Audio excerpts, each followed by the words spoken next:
देखो question number 7 क्या कहता है, क्वेश्चन नंबर 7 ना, देखो कह रहा है Mister Saxena bought a plot of land 80 metre by 40 metre at 50,000 per metre square, है ना, 15, है ना, 50,000 रुपीज पर मीटर स्क्वायर। देखो एगो मिस्टर सक्सेना नाम करके कोई व्यक्ति है, ठीक है ना, उसने क्या किया, एक रिक्टेंगुलर प्लॉट खरीदा। यहाँ रिक्टेंगुलर नहीं बोला है, लेकिन इसका लेंथ और ब्रेथ से हम लोग समझ रहे हैं कि ये कैसा है, रिक्टेंगुलर है कि नहीं, क्योंकि इसका लेंथ गिवन है कितना है 80 मीटर और इसका ब्रेथ कितना है 40 मीटर, यही है ना।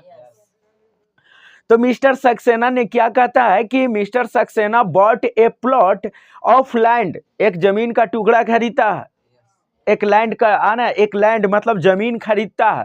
उसकी डायमेंशन यहाँ पे गिवन है कि उसका लेंथ क्या है 80 मीटर और ब्रेथ कितना है 40 मीटर है, ठीक है ना।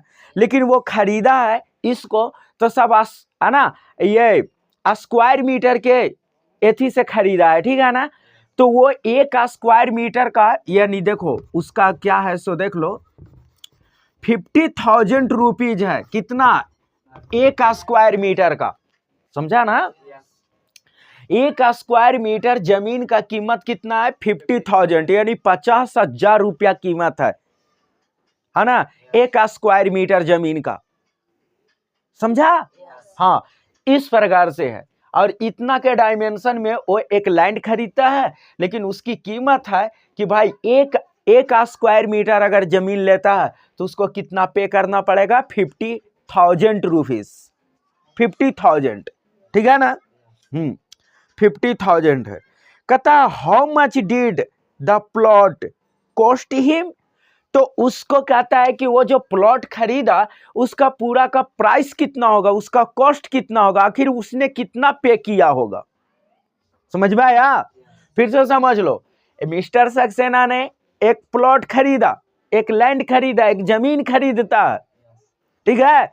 उस जमीन का डायमेंशन गिवन है, यहाँ पे क्या गिवन है, डायमेंशन, उसका लेंथ है 80 मीटर और ब्रेथ कितना है 40 मीटर है। इतनी बात समझ में आया। लेकिन यहाँ पे एक चीज और, एक कंडीशन और गिवन है कि ये जो है ना, 1 मीटर है ना, एक स्क्वायर मीटर का यहाँ पे जो उसकी वैल्यू है, कहो कि प्राइस है, उसका कॉस्ट है वो 50,000 रुपीज है, ठीक है। तो पूरा जो खरीदा है इसकी कॉस्ट क्या होगा, बस समझ में आया। करेंगे क्या, पहले हम ओरल बता देते हैं, ठीक है। सबसे पहले इसकी एरिया फाइंड करेंगे, देख रहे हैं यहाँ पे है ना, मीटर स्क्वायर, हमने सिखाया ना कि पेरीमीटर का यूनिट क्या होता है, मीटर या सेंटीमीटर या डेसीमीटर या डेकामीटर, ऐसे होता है। लेकिन अगर वही एरिया में चले जाए तो स्क्वायर सेंटीमीटर, है ना, स्क्वायर मीटर, स्क्वायर डेसीमीटर, ऐसे होता है कि नहीं। तो ये चीज, तो यह स्क्वायर में अगर गिवन है, इसका मतलब क्या है, यहाँ पे एरिया फाइंड करना, तुम इससे भी पता लगा सकते हो, ठीक है। तो सबसे पहले तुमको ये चीज करना पड़ेगा, गिवन लेंथ क्या है यहाँ 80 मीटर, है ना, और ब्रेथ कितना है यहाँ से 40 मीटर है। तो लिखेंगे area of land, area of the land. तो एरिया ऑफ द लैंड हम लोग करेंगे, इसको लिख देते हैं यहाँ पे, ठीक है, इतना रुपीज पर मीटर, है ना, स्क्वायर मीटर। तो area of the land equal to, अभी ये रेक्टेंगुलर है तो रेक्टेंगुलर का एरिया क्या होता है, L into B, length into breadth होता है ना, तो एल इंटू बी। एल कितना गिवन है यहाँ पे 80 मीटर, 80 मीटर है, सॉरी यहाँ पे मीटर में 80 मीटर है, और ब्रेथ कितना है यहाँ पे 40 मीटर है। मल्टीप्लाई करो यहाँ पे, क्या जगह 8 4 जा क्या होता है 32, है ना, यानी 3200 हो जाएगा ना, मीटर स्क्वायर हो गया। जब 1 मीटर, है ना, एक स्क्वायर मीटर का, एक स्क्वायर मीटर का 50,000 है, तो इतना स्क्वायर मीटर का क्या होगा, मल्टीप्लाई हो जाएगा ना। तो लिखेंगे यहां से, है ना, कॉस्ट ऑफ दी, है ना, टोटल कॉस्ट ऑफ दी, ऐसे लिख देंगे, लिखेंगे यहां से cost of the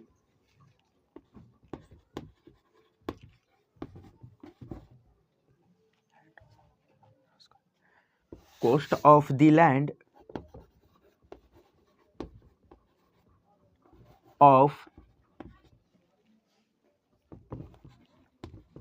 a square meter, इतना, है ना, यानी इतना मीटर का स्क्वायर जो है, इतना स्क्वायर मीटर लैंड का कॉस्ट क्या होगा, है ना, या टोटल कॉस्ट भी लिख सकते हो, है ना, ही total cost of the land, ऐसे भी संक्षेप, है ना, शॉर्ट में लिख सकते हो, है ना, total cost of the land, ऐसे भी लिख सकते हो, कोई दिक्कत नहीं है।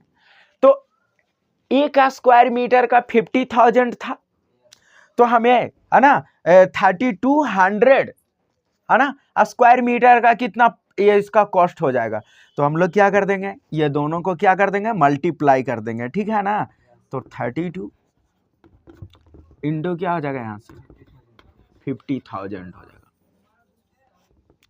इतना आ जाएगा, ठीक है। अब इसको, है ना, क्या कर देना है, मल्टीप्लाई कर देना है, ठीक है। तो 5 से इसमें करेंगे तो 5 2 जा 10, ठीक है ना, और 5 3 जा 15 प्लस 1 16, ठीक है।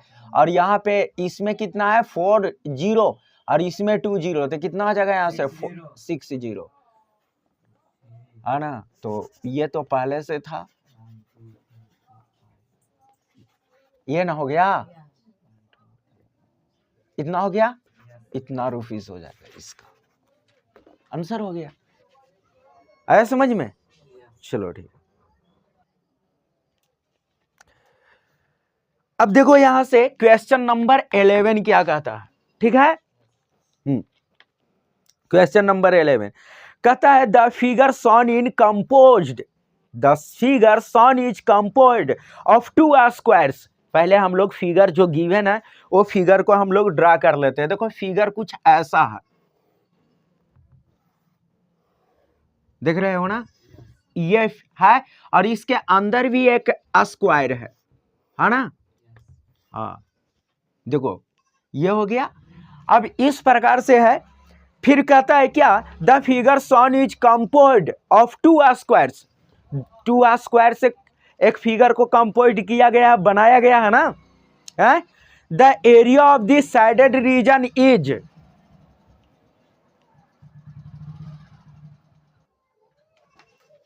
उसको फिर से कर देना, वो हटा दो।